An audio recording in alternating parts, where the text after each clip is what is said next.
Good evening, and thank you for tuning in to another edition of What Do You Think?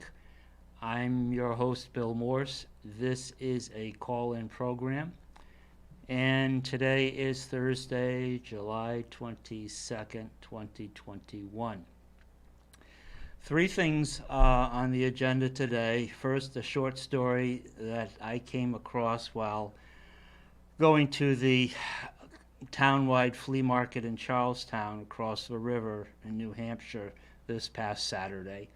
And then we're going to wrap up Solzhenitsyn, our discussion on Alexander Solzhenitsyn, who for 18 years was a resident of Cavendish, not far from here.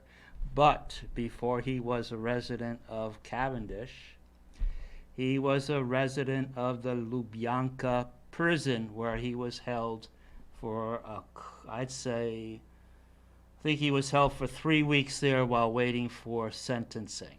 And I'll give you a little more background on that. But anyway,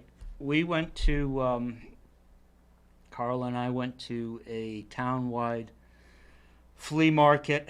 If you're familiar with the flea market in Charlestown, it runs the length of Main Street or Route 12, and it starts at 8 in the morning. It was this past Saturday, and it ran till 2. And a lot of interesting things. It's some antiques, some yard sales, type of daily household stuff, some tools, a few other things, toys. But what I liked was many properties are open, or you can trespass and not run into any confrontation because there's stuff out on people's lawns, on blankets, etc. And so anyway, I walked maybe a block off of Main Street, and there's what used to be a bank. I believe it was called the Connecticut River Bank in the 1800s. It's a 1.5-story brick building. The brick is recessed in archways, and if you look at it, the strength of the construction, the granite foundation, the red brick body of the building, it looks like something, either a bank or some type of small little fortress. Speaking of fortress, I also learned that Charlestown in the 1670s was the furthest northern point of civilization along the Connecticut River. I know many of you are familiar with Deerfield, Massachusetts. Deerfield was an outpost along the Deerfield River in the later 1600s. Evidently, Charlestown, which was also known at one time as Fort Number 4, because Charlestown was encircled by a fence. And there was one skirmish, or one battle. The French, with the help of a tribe, came down and wanted to take over the fort and thus kick out the British, I believe it was the British presence in that part of the New World of northern New England. And they met with a resistance of about 300 well-armed men. I don't know if any of them were connected with Ethan Allen and his mountain boys across the river in nearby Vermont. Vermont at this time did not exist. We're talking 1660s, and they repelled the French and the tribe, the Indian tribe that was working with the French to gain control or regain control of certain areas of New Hampshire and Vermont. So I thought that was cool. The town was encircled by a fence, a stockade fence for protection. But anyway, getting back to the bank. The bank is now an Anglican church. The pastor and his wife, David and Jean, very cordial, and they showed us in. The first timed vault, I believe, in America is in that bank. If the vault is still there, it's used for storage, not a confessional. And the door is open. You can see the intricate mechanics of wheels and geared wheels and springs, etc. And according to David, the pastor, this was the first timed vault door in history, or at least in the U.S. history. Anyway, he also told me about this story of a bank heist that took place, I'm going to say in the late 1840s, because the railroad's involved. And I'm pretty sure the railroads did not get up into this area until the late 1840s. So anyway, the heist was overnight. This was before the vault was, before the present vault. I'm sure it was just an iron strong box. And because there was some industry in the area, there was payroll. And there were two thieves, broke into the bank, the building that is now the Anglican Church, just off of Main Street in Charlestown.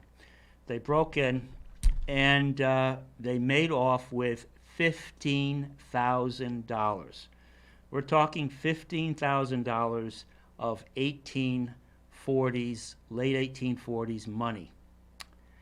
And they made their getaway in a buckboard. A buckboard is a type of open carriage. And the buckboard was pulled by one horse. And we don't know the horse's name, and we don't know the name of the two thieves. I just heard about this Saturday. If I feel like it someday, I'll look into more details. Anyway, they took off. They left Charlestown. They went through Alstead, which is by a country road. It's probably the next town to the east. I'm not sure where they were headed. They made it as far as Marlow, and Marlow is towards the center of the state. And we're talking about 1 o'clock, 2 o'clock in the morning, and it's pitch black. There's no moonlight. And this is where their plans kind of went askew. They forgot to bring light. So there's no street lights. We're in 1840. The roads are not paved. They're just gravel roads with ruts. And they were kind of like feeling their way along this road. And all of a sudden, the horse decided he had had enough of this.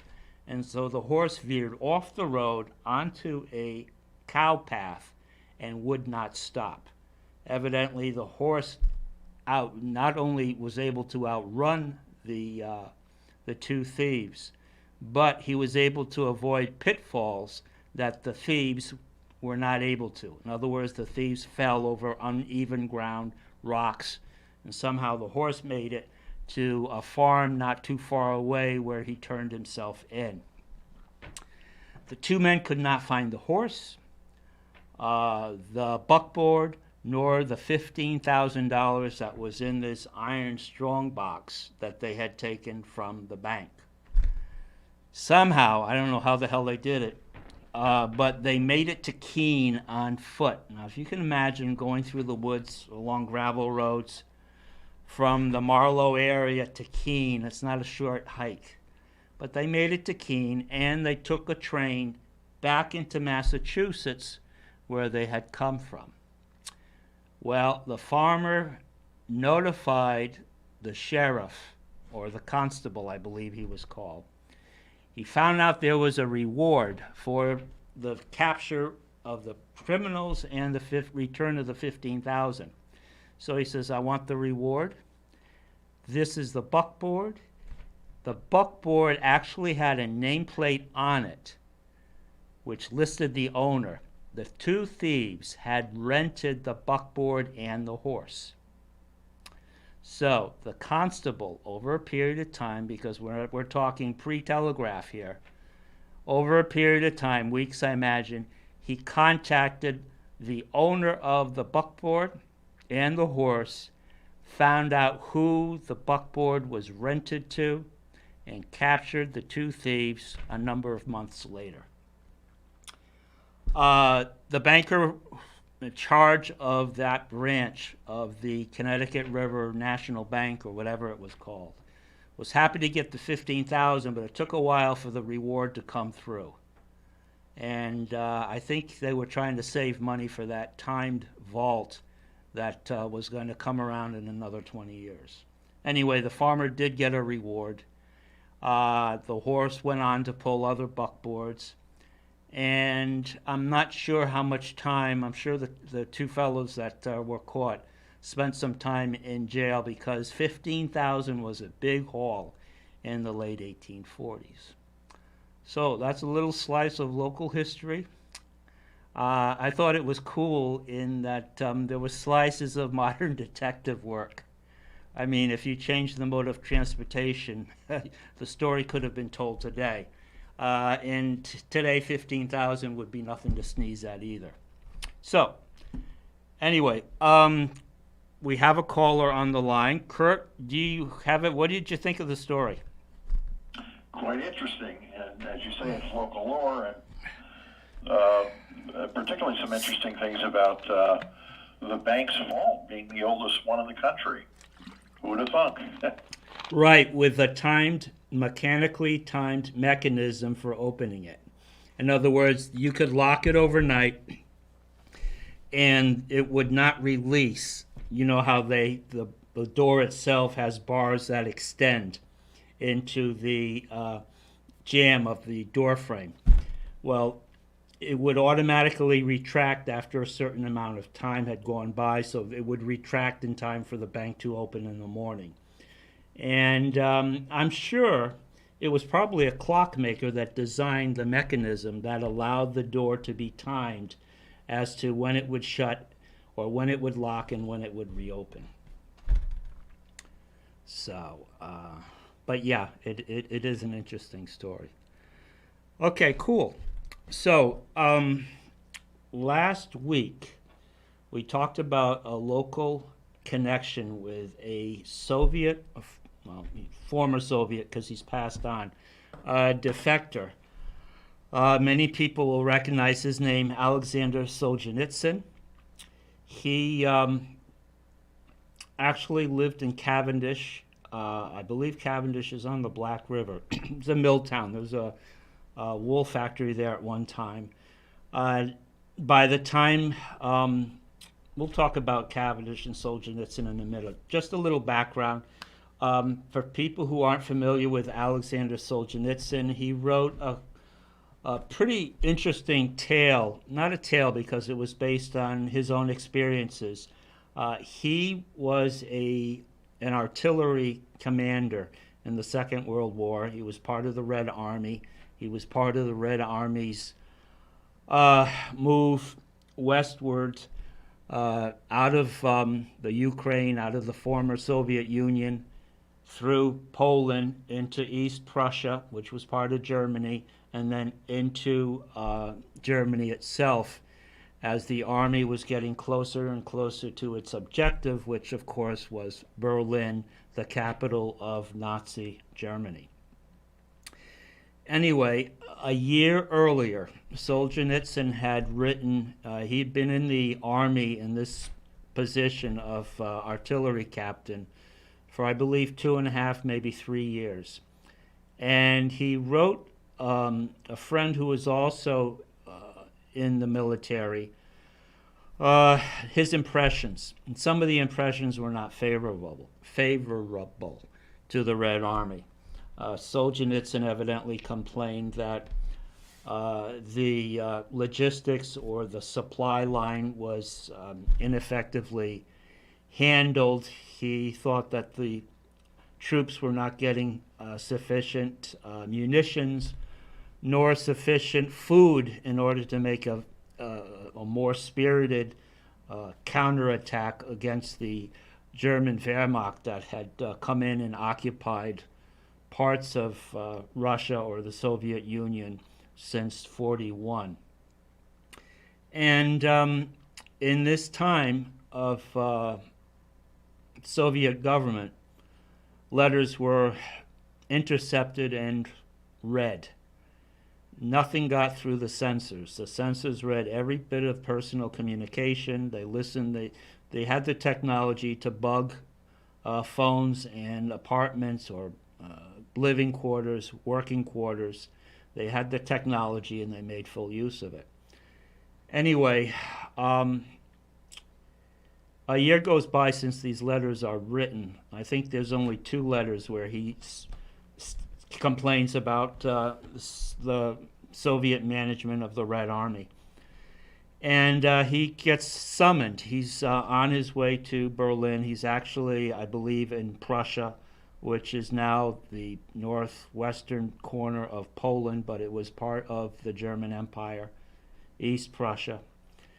And he gets summoned to Moscow. And he's summoned by a captain of the NKVD, which is the Nationalist Security Force. And this force was the precursor of the KGB, which, like our CIA or M5 in Britain, is an intelligence agency. It's also a security agency.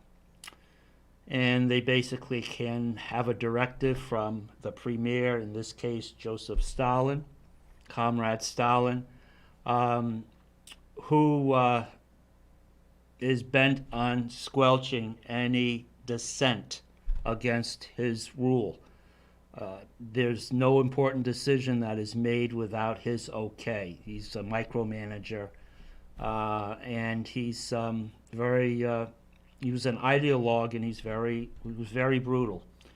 I believe during the collectivization of farms in the Soviet Union, in particular the Ukraine, there were 5 million people who starved because the food that they were growing was taken away from them for the industrial cities where the Soviet Union was trying to increase its industrial output. And the industrial output was not for cars, refrigerators, record players, or televisions. It was for war material.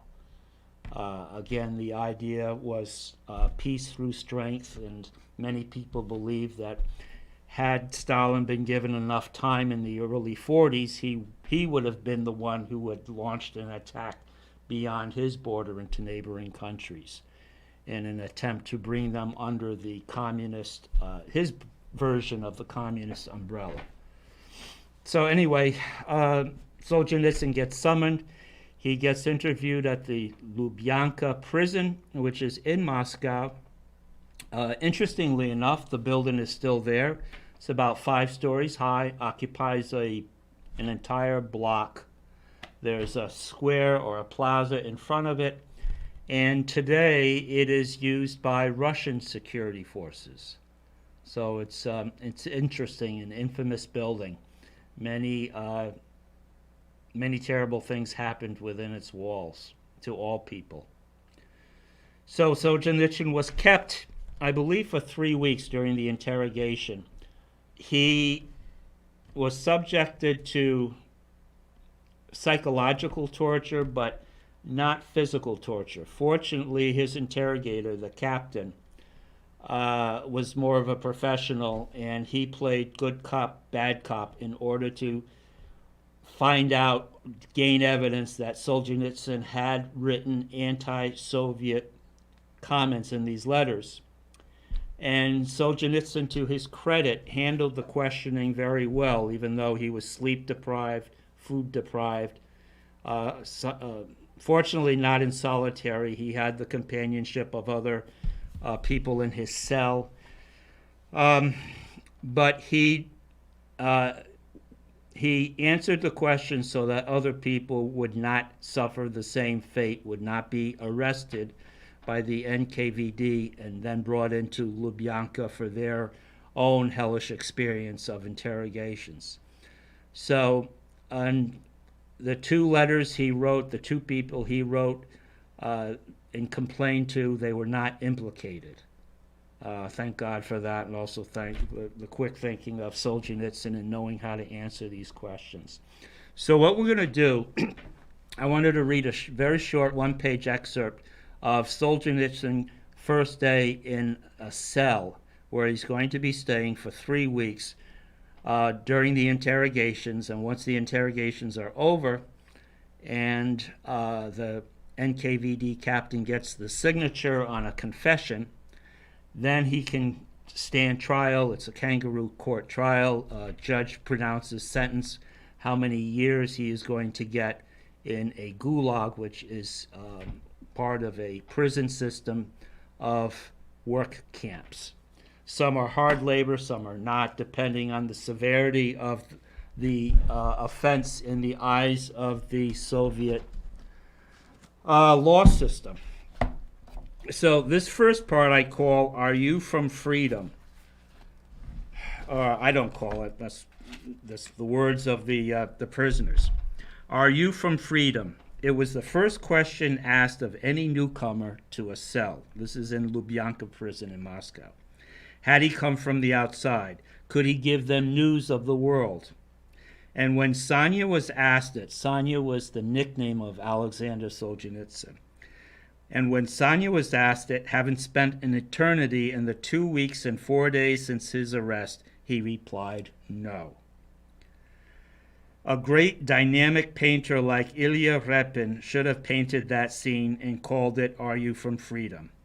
The open door, the young arrival in boots, gray coat, winter hat, half covering his shaven head, his arms enfolding a mattress, gazing in delighted astonishment at the three figures half rising from their bunks, removing handkerchiefs from their eyes, which are now screwed up to shield themselves from brilliant light bulb. The light bulb, which is part of the psychological treatment in the cell. Unending bright light. They can't sleep. In the center of the cell, a table on which are a teapot, a chess set, and a small pile of books.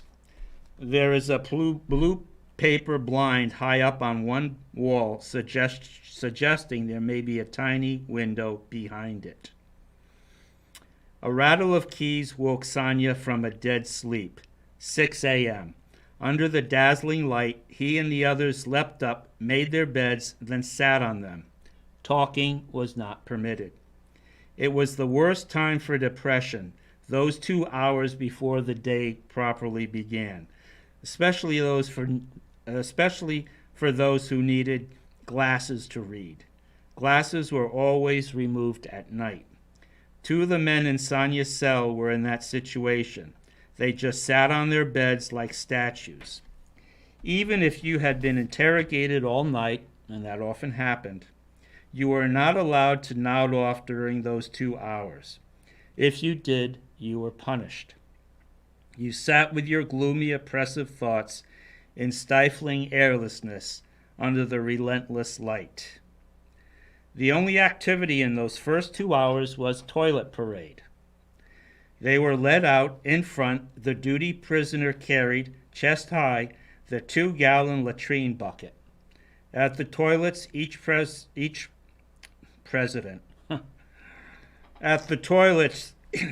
prisoner was handed 2 tiny bits of paper. It was, of course, often not possible to defecate so early in the morning, in which case the whole day until 6 p.m. or even, in some prisons, the next morning would be a torture. The prisoner would be robbed of the inclination to talk, read, think, or even eat the meager food. And of course, that was intentional. At 8 o'clock, breakfast was brought around, and with that, a pound of unrisen wet bread, of a swamp-like sogginess, and the day began. Life began. With it came a mug of tea and 2 lumps of sugar. After an inspection at 9, someone might be summoned for a daytime interrogation. That suggested the interrogator felt it was going well. Otherwise, he would wait for night, or the prisoner would be transferred to Levortovo. Levortovo is a prison, similar security prison in another area of Moscow. If they were not required for interrogation, they could read, spectacles having been given back, play chess, talk. Late in the morning, the reflections of a few rays of light might struggle in through the chink of window, and the artificial light would be turned off. Prisoners rejoiced because it meant that the exercise period was near. For Sanya and his cellmates, this 20-minute walk took place on the Lubyanka roof, overshadowed by the chimney that served the furnace and bore off his diaries. Remember, when he was arrested, they found his diaries that were written in very small, almost code-like script. Unfortunately for Sanya, the captain who was interrogating him did not bother to read the diaries. And because he was convinced the diaries had no bearing on the case, he had them burned, which for Sanya or Solzhenitsyn was both a relief and a horror, because a relief that the names in his diaries would not be followed up and those people would not be brought in for their own interrogation.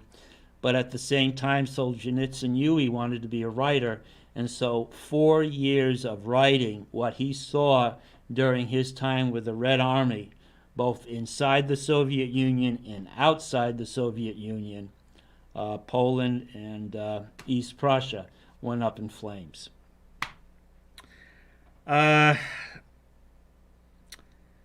That served the furnace bore off his diaries and innumerable other testaments or works of literature. The walls rose around them to 3 times a man's height. The prisoners could hear, far below, the honking of car horns, telling them that life went on somewhere. But all they could see was the chimney, a guard in a tower above them, and wonderful, pathetic fallacy, that segment of God's heaven whose unhappy fate it was to float over this prison. He meets somebody who's interesting. I looked him up, Arnold Suzy. Still, they could breathe the fresh air, glimpse the sun. They were ordered to walk in pairs and not to talk. Reminds me of Midnight Express in a way, when the fella that's busted for hash gets thrown into a Turkish prison. It reminds me of walking in pairs in one direction, in a circle. But they managed to converse in whispers. Sanya learned to seek out Arnold Suzy, an Estonian lawyer, Estonia being one of the 3 Baltic states that Stalin invaded in 43 or 44. 44, I believe, the year before. For 20 years between the wars, Estonia had been independent. Highly regarded by his countrymen, Suzy might have become Minister for Education in an independent Estonia, but the Red Army rolled into the capital city of Tallinn in 1944. Suzy, a liberal Democrat, had been arrested with 14 other leading constitutionalists. They were all charged under Article 58-2 with a criminal desire for national self-determination. Walking on the Lubyanka roof with this mild-mannered intellectual who could speak fluent Russian, English, and German, Sanya received his first lesson in democracy. Remember, up until this point, Sanya or Solzhenitsyn is the supporter of communism. He doesn't know much about capitalism other than what the propaganda machinery in the Soviet Union has been telling him. Suzy spoke passionately for the virtues of a democratic parliament and constitution, such as his small Baltic country had drawn up from the best of European experience. This brief exercise time was when, without fear of being overheard by a stool pigeon or a bug, the 2 men could discuss politics. Returning to the cell after that fresh air was, for both of them, like being rearrested again. And there's a slight note here from the author of this autobiography, D.M. Thomas. He says, others took their place. At some point in the day, that unhappy segment of God's heaven, the walking grounds, the exercise yard, look down on the shattered relic of Raoul Wallenberg, savior of Budapest Jews. He is believed to have been liquidated with poison in 1947. Kurt, have you heard of Wallenberg? No, I haven't. I heard about him through a PBS documentary, and Wallenberg was a Swedish diplomat who was assigned to Budapest in Hungary. And through his diplomatic efforts, the fact that the Swedish embassy was considered part of Swedish territory and they were neutral in the war, Wallenberg was able to help process the transit of, I think, 5,000 Jews out of Hungary, which was being overrun by the Nazis, and all the Jews were being rounded up and shipped in boxcars to concentration camps. And Wallenberg was able to get these, I think it was 5,000 Jews, out of Hungary to a safer place.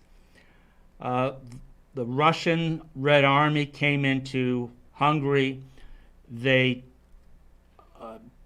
fought the Germans, the Wehrmacht, kicked the Wehrmacht out of Budapest, and that's when, this was in 1944, that's when Raoul Wallenberg was arrested. And that was the last time people have ever heard of him, heard what happened to him. They just know that he was arrested by the NKVD, which came in with the Red Army, and that was the last he was heard of. According to D.M. Thomas, evidently, he had been kept in prison there, Lubyanka, where Solzhenitsyn was being held, and was later given poison. So it's sad. This was the first time I've heard of the fate of Raoul Wallenberg, and he is a hero. If you go to any Holocaust exhibit where they tell the history of the Holocaust during World War II, his name definitely comes up as one of the people that surfaced and, upon great personal risk, used his connections and his courage to bring a lot of people to safety who otherwise would have perished. So anyway, I think what I'm going to do is, it's 6:25. I'm going to stop there and just save the small piece about Cavendish and Solzhenitsyn, or the Solzhenitsyn family, till later. But just as a brief outline of what happened between Lubyanka and Cavendish, quickly, Solzhenitsyn was sentenced to 8 years for anti-Soviet activity, which is just about anything. A couple of bad words or cross words or criticism in a letter or on a telephone could get you 8 years in prison if that's picked up, and that could well implicate other people. Fortunately, the two people who received the letters were not implicated. Anyway, he spent the 8 years doing variety, being in different camps, anything from being a librarian to being part of a brick factory. Anybody who has worked in a brick factory knows it's very hard work. And at least I know in the Nazi concentration camps, if you were assigned the brick factory, you were not expected to make it 2 months. He was just there for 3 weeks, fortunately, and then he was transferred out. But he did his full sentence of 8 years. After that, he wrote A Day in the Life of Ivan Denisovich,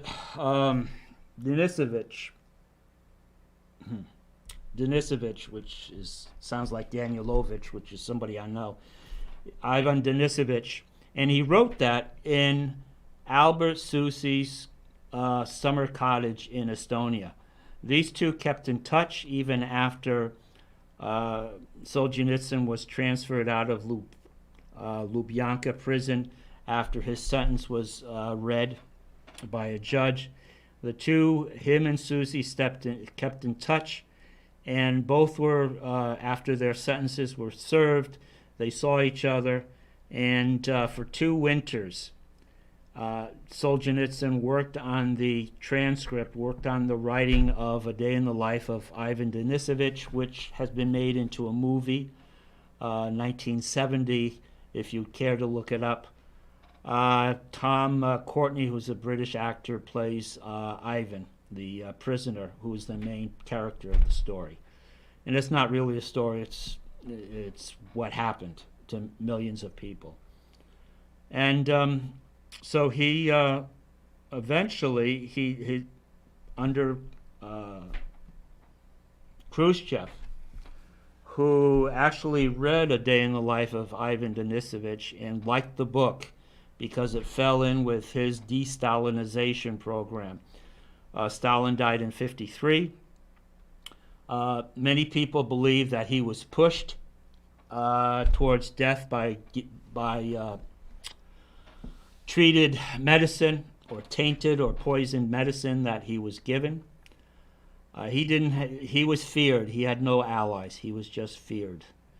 And the country, many people breathed a sigh of relief, but they were anxious as to who was going to take his place.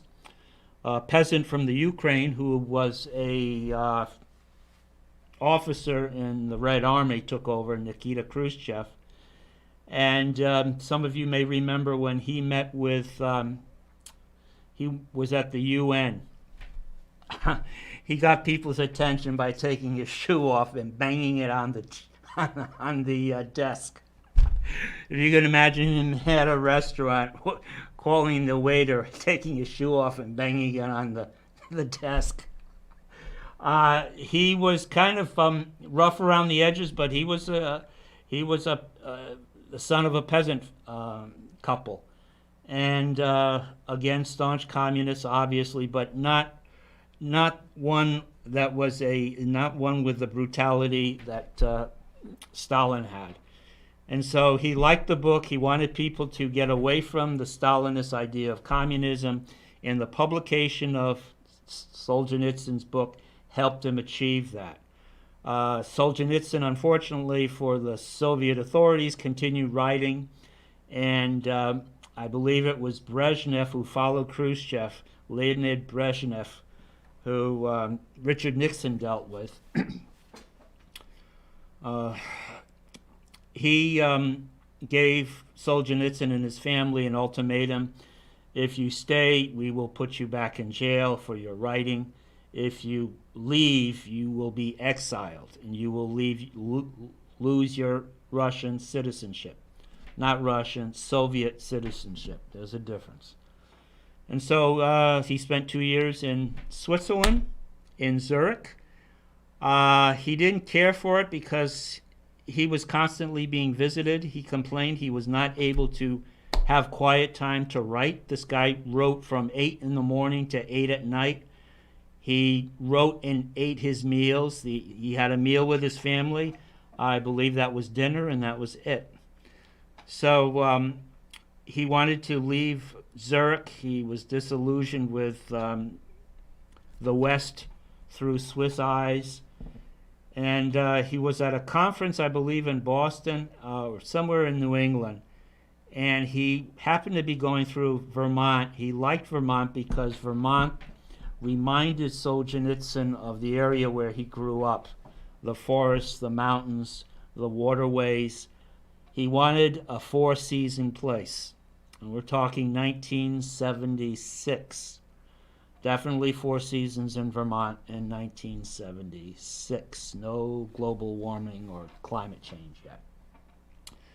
So he had a friend who was in real estate find a town that he would feel comfortable in, a small town of maybe 1,000, 2,000 people, where he could have a secluded house and have his privacy and continue writing, because he was a writer. He was driven.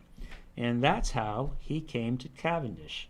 And when we meet next week, yes, next week at 5:45, we'll finish up our discussion of Solzhenitsyn by looking briefly at his 18-year stay, or the beginning of it, which is interesting. his beginning of his stay not only in the United States, but here in Vermont, in Cavendish. So, I invite you to tune back in next week. Kurt, did you have any other comments or questions that you'd like to bring out? No questions, just that was an informative discussion. Thank you. No, I'm fascinated by the fact that not only does this guy survive 8 years of the Gulag Archipelago, because he went from one camp to the other over this period of time, but his body and his spirit were not broken. He died when he didn't die until he was born in 1918. No, 1917. He died, I think. No, he was born in 1918. I believe he died in 2008. He was 90 years old. And for someone to have lived through the physical and emotional torture of that type of existence in a work camp is miraculous, in my opinion. He did not give up. His spirit. It was interesting. He even, you can look this up on YouTube. They have his speech before Harvard graduating class in '78. And he actually has some interesting criticisms of how he sees the United States or capitalism through what he saw as a liberal mindset that could easily go off the tracks and be more of a threat than nuclear bombs. But anyway, interesting man. Again, tough as nails, opinionated, but I think people who are opinionated have that's based on values. So, Kurt, we will talk again soon off air. All right? Okie doke. And I thank you for joining us. And I thank everyone for joining. And I hope you tune in next Thursday. Have a good weekend, and God bless. So long, Kurt. See you as well. Bye-bye. Goodbye, everyone.